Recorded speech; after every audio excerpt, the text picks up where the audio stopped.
पूर्वीच्या कालावधीमध्ये जे विद्यार्थ्यांचे हॉस्टेल्स होते त्या हॉस्टेलमध्ये त्याला लागणारं सगळं सामान मिळत असं, जे पुस्तकापासून कपडे लत्त्यापासून ते खाण्यापिण्यापर्यंत. काही हॉस्टेलमध्ये चोरी झाली नाही असं नाही, पण शासनाने योजनाच योजनाच काय बदलली, सगळं बंद केलं आणि आम्ही तुमच्या बँकेमध्ये पैसे टाकतो,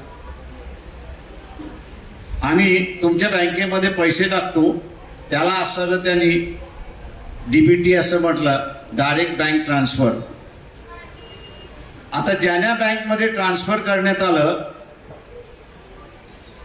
त्या पोरांना बँकेतून पैसे काढा आणि नंतर मग सकाळच्या नाश्त्यालाही बाहेर जा, दुपारच्या जेवणालाही बाहेर जा, संध्याकाळच्या जेवणालाही बाहेर जा, आणि किती खर्च करायचा आणि किती खर्च करायचा नाही याचं त्याच्याकडे आकलन राहिलं नाही.